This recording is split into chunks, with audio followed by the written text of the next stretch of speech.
Terima kasih kalian sudah klik video ini. Bagi kalian yang ingin ikutan Cerberus Copy Trading, langsung saja klik link deskripsi yang ada di bawah ini dan langsung akan muncul tampilan seperti ini. Lalu silahkan kalian langsung klik daftar. Bagi yang belum punya akun, untuk username itu bebas. Misalkan nama username-nya adalah pemula trading dan jangan lupa untuk di akhir username-nya diberikan @cerberus.com. Jika kalian tidak mengetik cerberus.com, maka akun Anda tidak akan bisa terdaftar. Untuk password silahkan kalian pilihkan sendiri. Untuk nama silahkan bebas. Untuk nomor handphone harus nomor handphone yang aktif karena jantung Cerberus Copy Trading itu ada di dalam nomor handphone. Jika nomor handphone berbeda, maka Cerberus Copy Trading tidak akan berlaku. Untuk kode referral bisa diisi atau bisa dikosongkan. Setelah kalian sudah mengisi semuanya, bisa langsung kalian klik register dan akan muncul tampilan seperti ini. Untuk mengaktifasi Cerberus Copy Trading, bisa langsung kalian WA admin terhadap nomor ini. Dan untuk biayanya adalah 4 juta rupiah untuk member reguler dan 40 juta rupiah untuk member eksklusif. Jika kalian ingin mengetahui simulasi profit tradingnya, langsung bisa kalian klik kalkulator Cerberus, masukkan modal dengan satuan dolar, klik 1000 misalkan, dan untuk jumlah harinya max 365, langsung klik hitung. Setelah itu akan muncul seperti ini dan scroll ke bawah. Nah, di sini adalah total profit bersihnya, yaitu totalnya adalah 3.293. Untuk info lebih lanjut, silahkan WA admin di nomor ini. Selamat menikmati materi di video kali ini.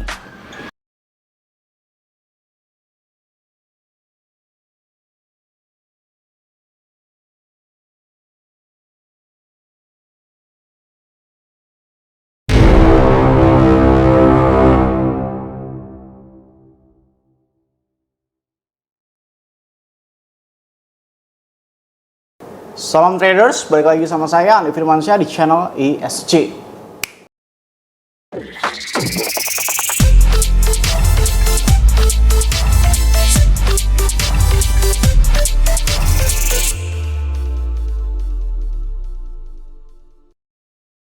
Oke, di video kemarin udah saya deklarasikan untuk signal gratisannya bahwasanya saya akan ambil open posisi short di area 100.000 dan area 101.000, dan sekarang harga mencapai ke 102.593 alias sedang floating minus. Sadarkah kalian bahwasanya Tuhan itu selalu menyadarkan ke kalian ada beberapa orang gitu kan ya. Kita mulai dari yang haters terlebih dahulu ya. Banyak haters yang komen bahwasanya gimana sekali lagi analisis saya salah kembali. Hey, lu tuh apa? Lu tuh cuma sampah coy. Apa lu kerjaan haters apa? Lu punya apa? Portofolio lu semana? Bisa-bisanya lu ngeledekin gua yang win rate-nya 100% sempurna bos selama 6 bulan dan 99% selama 4 tahun. Lu tuh apa? Portofolio lu berapa? Lu masih naik motor cicilan lu dan mobil cicilan lu itu kan? Lo mau gue spill ya? Nih gue spill nih. Ini kegiatan gue di pagi hari ini ya. Jadi ceritanya kemarin itu habis saya buat garasi, ternyata saya lihat-lihat itu jelek. Udah akhirnya ya udahlah, saya gali cakar ayam dan akan membuat tower ketiga atau tower keempat secara teknis ya. Ini ya. Nah ini cakar ayamnya udah proses penggalian, tanahnya udah saya buang ya. Terdiri dari 12 cakar ayam. Ya ini luas bangunannya 90 meter. Ini rencananya saya nggak tahu ya berapa lantai ya. Cuma saya buat formasinya kuat untuk sampai 5 lantai. Udah gitu aja. Untuk besinya saya memakai besi 16 full ya. 16 full. Nah ini tower 3 naga udah jadi 90%. Tinggal masang-masang kacanya itu ya. Terus kalau misalkan kalian nanya kira-kira habis berapa nih ngebangun tower 3 naga. Asal lo tahu aja ya. Di sini itu minimal pakai RTX 40 ya. Versi 40. Dan kurang lebih mayoritasnya akan saya ganti semuanya RTX 50. Lu cari aja harga RTX 50 berapa ya. Lu kaliin 200 tuh nanti tuh. Jadi total tower 3 naga ini beserta isinya itu ada estimasi itu bisa beli Lamborghini Revuelto ya. Kalau lu nggak percaya, lu tanya aja tukang borong atau lu searching Google ya. Lu tanya searching Google. Bangunan ini luasnya kurang lebih sekitar 250 meteran. Lu kaliin 5 coy. Ya, lu kaliin 5. Kurang lebih sekitar 1250. Lu kaliin rata-rata tukang bangunan ya. Jangan yang tertinggi ya. Ambil aja yang 7 juta sampai 8 juta ya. Rata-rata yang paling bagus 10 juta kan. Tapi ini saya mix ya, yang bawah itu yang bagus, lantai 2 itu bagus, lantai 3 sedang, 2 sedang, yang ke selanjutnya itu sedang. Jadi 2 lantai bagus, 3 lantai sedang. Jadi rata-rata itu kalau saya cari average-nya itu 8 juta per meter. Lu kali 1250 meter, lu kali 8 juta. Itu udah bisa beli apa? Udah bisa beli Lamborghini Aventador 1 kembali Lamborghini Gallardo Spider. Itu kalau belum ada isinya. Kalau udah keisi itu seharga Lamborghini Revuelto, asal lo tahu aja. Terus haters lu ngapain? Lu ngetawain gue tuh lu ngapain coy? Ngapain? Nah, Ini kantor Cerberus ya. Kalau kantor Cerberus ini terdiri cuma 90 meter dikali 3. Bangunan ini seisi-isinya itu kurang lebih sekitar 3 miliar sampai 4 miliar aja, nggak mahal-mahal banget ya. Nah ini adalah kantornya, kayak gitu ya. Nah ini bangunan yang sedang saya buat. Ini rencananya adalah lift ya. Rencananya adalah lift, ada wacana juga ada kolam renangnya di atas. Entah di lantai 3 atau lantai 5 saya nggak tahu, tapi hanya wacananya, tahu jadi apa enggak. Tapi kalau untuk pondasinya udah saya bikin gede banget. Kalau pondasinya ini jauh lebih gede daripada yang tadi ya. Pondasinya itu 2 meter kali 2 meter dengan total tiangnya itu 60 kali 60 total slope-nya ya. Nah, kalau rumah ini ya nggak mahal-mahal banget ya. Rumah ini juga sekitar 3 sampai 4 miliar aja. Belum sama isinya, kalau sama isinya nggak tahu, tapi isinya biasa aja. Gue akuin, kalau gue apa adanya ya, kalau misalkan rumah ini memang isinya biasa aja, nggak ada tuh lampu 2 miliar, nggak ada sih. Semua isinya biasa aja ya, paling di bawah 500 juta ya untuk isinya sendiri. Karena isinya memang nggak ada sesuatu yang menarik. Nah ini kantor lama saya yang itu tuh. Pada saat awal mula saya merintis Cerberus. Nah ini ya guys. Nah ini adalah kantor lama saya yang sekarang ini jadi kantin ceritanya guys ya. Ini jadi kantin sekarang ceritanya ya. Nah, gini. Itu garasi. Kalau ada yang nanya, luas rumahnya berapa bang? Luas rumah saya itu 240 meter kali 3 lantai. Lu kaliin aja. Oke, dan ini penampakan ini. Dan lu hatersnya ngapain anjir? Lu ngapain selama ini? Gue 6 tahun ngebangun ini tanpa berhenti, asal lo tau ya. 6 tahun gue bangun tanpa berhenti. Dan lu masih jadi haters yang gak ada fungsinya hidup lu gitu kan. Lu masih naik motor cicilan dan mobil LCGC cicilan lu itu yang harganya gak seberapa. Dan lu komentarin orang yang aduh. Jadi kalau misalkan ada yang nanya McLaren gue warna apa, gue nggak punya McLaren ya. Gue nggak punya McLaren. Mungkin mobil gue itu nggak nyampe 10 miliar kalau di total ya. Jujur aja, semua mobil gue, 10 biji mobil gue yang terdiri dari beberapa mobil sport, beberapa mobil, tapi nggak sport banget ya kan. Itu nggak nyampe 10 miliar, tapi saya lebih fokus terhadap bangunan. Kenapa? Target saya ada beberapa hal yang lain gitu loh, yang mau saya didirikan. Jadi bukan divisi ini aja gitu kan. Saya merekrut kurang lebih 200 karyawan di bulan depan nanti itu bukan untuk Cerberus aja. Di sini ada 3 divisi. Yang pertama adalah divisi Cerberus itu sendiri atau divisi kripto. Yang kedua adalah divisi animasi. Yang ketiga ini sedang saya rancang. Yang ketiga ini berhubungan dengan game atau Unreal Engine kayak gitu kan. Nah ini saya spill sedikit. Ini garapan kurang lebih belum nyampe 1 bulan sih baru belajar. Ini belum benar-benar belajar dari nol. Bang, kenapa nggak sewa profesional aja? Nggak, profesional itu terlalu mahal. Jujur aja, kalau lu bilang gue nggak punya duit atau apa gimana, nggak apa-apa. Tapi sekali lagi, kalau lu lebih pinter daripada gue, kalau lu sepinter itu, kayak gitu kan, harusnya lu nggak miskin sekarang. Dan yang harusnya jadi presiden direktur, itu lu. Lu bisa komentar gue bego, tapi lu bukan presiden direktur. Lu karyawan alias yang pakai berseragam, tapi bernotaben babu berseragam gitu aja. Kan lucu, lu babu berseragam mengomentari presiden direktur gitu kan. Tiap presiden itu pasti punya perspektif sendiri ya. Daripada gue nyewa jasa profesional yang jagonya juga nggak seberapa, itu lebih baik gue gedein orang-orang yang bener-bener niat. Supaya apa? Supaya mereka dari nothing menjadi something gitu aja. Ya, yang penting mereka itu niat nih. Hasilnya kayak begini. Nggak apa-apa lo ketawain, tapi kita lihat beberapa bulan kemudian atau 1 tahun kemudian saat gamenya rilis ataupun animasi 3 dimensinya rilis. Ini menjadi sebuah alat tolak ukur supaya kalian bisa tahu perbedaannya udah seberapa jauh.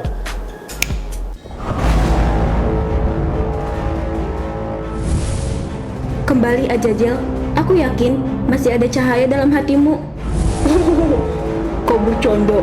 Aku tak butuh cahaya. Aku sudah mencicipi kebebasan yang kalian sembunyikan. Kau dengar ini, Mikael? Aku hanya ingin kebebasan. Makanya kau dari tempatku ini. Sadarlah, ini bukanlah sebuah kebebasan. Kau hanya menyebar luka demi luka. Setidaknya luka itu nyata, berbeda dengan janji kosong surga. Azazel, ini bukan tentang takdir. Ini tentang pilihan. Terakhir kali aku bertanya, maukah kau kembali ke surga bersamaku? Aku tak sudi. Aku lebih memilih kegelapan dan aku takkan menyesal. Kau masih bisa berubah. Kenapa baru sekarang, Mikael? Kemana dirimu saat aku terjatuh dulu dan diusir dari surga? Pergilah, aku takkan pernah kembali. Maaf, aku terlambat. Nah, yang itu ya, nggak apa-apa lo ketawain jelek, nggak apa-apa. Pertanyaannya lo bisa apa enggak, gitu aja.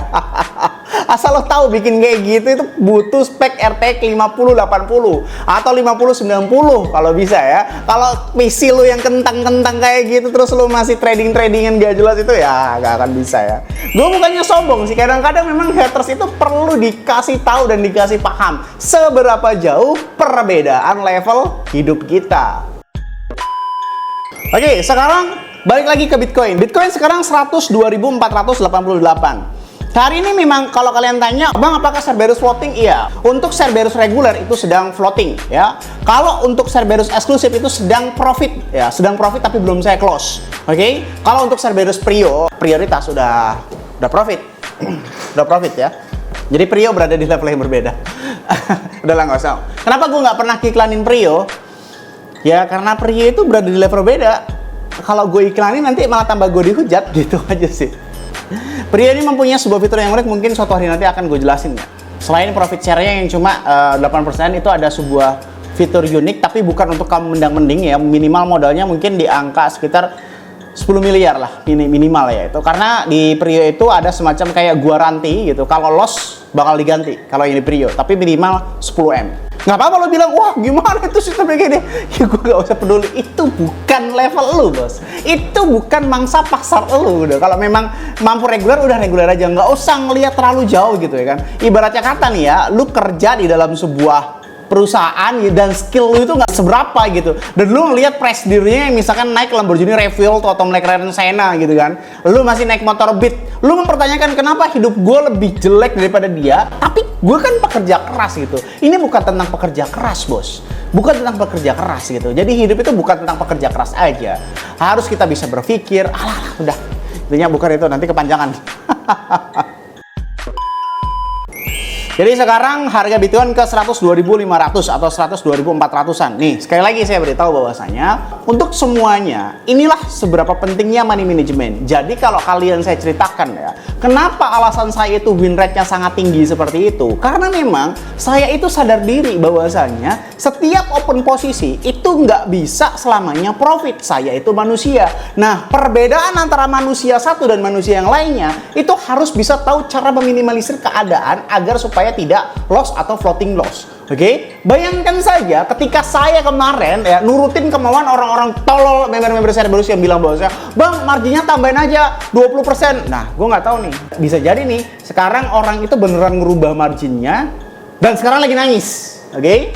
Nah, ini hal-hal seperti ini yang kita hindari, hal-hal seperti ini yang kita jauhkan guys ya. Supaya apa? Supaya pada saat terjadi sesuatu yang tidak kita inginkan, alias analisis saya salah, ingat boy, saya ini manusia. Jadi untuk kalian semuanya yang ngikutin skill gratisannya, jangan lupa juga untuk ngikutin money managementnya. Saya sudah selalu menginstruksikan, keadaan pasar sekarang ini cukup berbahaya. Jadi kalian cukup untuk gunakan 10% saja. Sisanya buat apa bang? Sisanya apabila kita open posisi average, jaga-jaga margin variasi, jaga-jaga split, jaga-jaga head gate, walaupun saya nggak pernah ya. Jadi kalau misalkan kalian mengikuti signal gratisannya tapi kalian all in lebih dari 50% atau leverage-nya ber-10 kali lipat, 20 kali lipat, 3 kali lipat, percuma. Nah, itulah perbedaan saya. Kalau kalian bilang, "Bang, gimana sekali lagi analisis lu salah nih kayak gimana?" Salah gimana, boy? Gue 100% win rate gue coy, 6 bulan. Gimana? Hah? Atau saya perlu nih, saya buat countdown sekarang 180 hari, besok 181 hari ya, biar jelas gitu ya win rate gue. Dan lu mempertanyakan kredibilitas gue dan lu ngeledek gue, sedangkan lu itu belum apa-apa, kan ini aneh gitu kan. Jadi saran saya terhadap semuanya juga, kalau kalian mengikuti signal gratisannya, jangan pernah tidak mengikuti money managementnya juga ya. Jadi di dalam video ini untuk saya deklarasikan, coba kita cek CoinGlass sedikit ya. Kita menentukan batas average-nya itu semana kalau kita menggunakan average. Terus ada yang bilang average terus sampai rungkat, boy. Minimal lo udah kaya lah kalau bilang kayak gitu. Minimal kalau lo ngeledek, kalau udah miskin itu nggak usah arogan, ya. Kalau miskin itu nggak usah arogan, kalau miskin itu belajar. Supaya apa? Supaya orang-orang pintar yang jauh lebih di atas lo itu mau ngajarin. Kalau misalkan lo dari awal udah ngehina, halah emang kalah gitu, sedangkan lo itu masih miskin, lo itu masih goblok yang masih berkeliaran orang-orang kayak begitu gitu kan. Mana mau orang-orang misalkan seperti saya atau dosen kalian atau guru kalian, gimana ya? Lo bayangin aja, lo tuh miskin, arogan. Kira-kira ada nggak orang pintar yang mau untuk kasih pelajaran buat lo, kasih ilmu buat lo, sedangkan lo itu arogan? Gitu. Jadi kalau udah miskin nggak usah arogan, ya. Ini bukan perkara miskin atau kaya tentang harta ya, tetapi perkara miskin atau kaya mental kalian itu. Kalau udah miskin harta, minimal nggak miskin otaknya, minimal nggak miskin pemikirannya, gitu ya. Jadi miskin itu apakah sebuah pilihan? Menurut saya pilihan. Miskin itu bisa berubah. Ya, kalau mentalnya bukan mental miskin. Kalau miskinnya miskin duit nggak apa-apa, asal jangan mentalnya yang miskin. Udah miskin arogan siapa? Ya, jadi lu udah miskin ngerasa sok tahu, ngerasa paling hebat. Kalau lu sepintar itu, harusnya lu nggak miskin sekarang, bos. Gitu aja. Coba kita cek old versionnya. Skala 1:100 ya.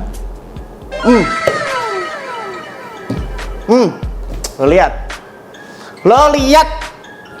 Ini hati-hati ya buat yang open posisi long. Ini terjadi kekosongan order sampai ke 90.500. Ini siap-siap dibanting ya guys ya. Siap-siap dibanting ya. Nih, kalau kalian nih bandingin ya kemarin nih order di chartnya. Nih kalian lihat, kemarin itu saya bilang kekosongan order hingga mencapai 107.000. Dan saya bilang untuk realistisnya ke 103.000. Nih waktu di video ini nih, pendukung Bitcoin ini kok 100.000 gitu loh. Cuma ada apa sampai detik ini juga. Sampai detik ini masih kosong guys. Ini sih positif pump ya. Kosong lihat ini. Kosong, order sell-nya nggak ada yang ngejagain. Bahkan ini tuh bisa kemungkinan di pump hingga 107.000. Ya, ini ada kemungkinan di pump hingga 107.000. Tetapi realistisnya di area sekitar 102.000 atau 103.000. Berarti tetap ambil open posisi long. Nah, terjadi beneran. Nah, sekarang lihat kekosongan order deep chart. Jadi untuk kalian ya yang bilang bahwasanya bang ini beneran bull run, hati-hati ya. Ini kalau menurut saya ya. Kalau untuk gini, itu terus selanjutnya nih. Perbedaan orang tolol yang bilang saya bahwasanya bang gimana lo kata lo analisisnya ABCD? Bos, gue scalping bos. Gue bukan swing. Lo kalau goblok gak usah keterlaluan lah. Gue ini scalping coy. Gue tuh scalper, gue tuh trader. Gue bukan investor, bukan swing trade. Aduh, otak itu ditaruh kepala lah, jangan didengkul. Mentang-mentang gue bilang kemarin long, terus selamanya lu anggap bahwa saya analisis gue long. Mentang-mentang sekarang gue bilang short, terus besok lu anggap short. Nggak gitu, gue scalper, gue trader harian. Sekarang, detik ini, hari ini, order deep chart itu bisa berubah-berubah. Kemarin lu lihat tuh, deep chartnya kayak begini, gue bilang long, ya long sampai ke 104.000, bener dengan terjadi. Nah sekarang nih lu lihat order deep chart terjadi kekosongan order. Ini bisa-bisa dibanting sampai ke 90.000, jadi hati-hati. Tapi apakah gue open posisi sampai 90.000? Enggak, tentu saja tidak. Saya tetap realistis ya. Jadi untuk kalian yang baru melihat video ini nggak ikutan signal kemarin, boleh open posisi short sekarang dan take profit 1% dari harga yang kalian open posisikan. Itu kalau memakai leverage 10 kali lipat itu udah dapat 10% ya. Jadi ya udahlah take profit sewajarnya aja. Nah sedangkan kalau misalkan yang bagi yang open posisi 101.000 kemarin, oh ya udah biarin aja, toh belum sampai ke average kan, belum sampai ke average ya. Saya kan mengaverage kurang lebih di angka 30-40% ya, 30-40% karena saya lebih yakin short untuk dalam waktu dekat ya. Kalau bicaranya ini juga serem banget ya. Jadi dalam video ini saya tetap akan ambil open posisi short ya di area kalau prio ya, janganlah digecorin kalau prio. Mungkin kalau reguler saya akan nungguin di area floating 30-40 baru saya akan ambil open posisi lagi. Dan masalah improvisasinya tinggal lihat nanti aja, tapi saya ini masih cenderung short ya, jadi hati-hati. Ini benar-benar kosong ordernya. Intinya jangan greedy. Walaupun di sini sampai 90.000, saya take profitnya 5%, 10% cukup, oke? Semoga bermanfaat video ini yang saya sampaikan. Jangan lupa klik like, comment, subscribe. Logikanya nih, kalau kalian nggak subscribe, ngapain saya buat video lagi? Dan share ke teman kalian agar teman kalian tahu apa yang kalian tahu. Saya Adi Firmansyah, use your logic, dan salam traders.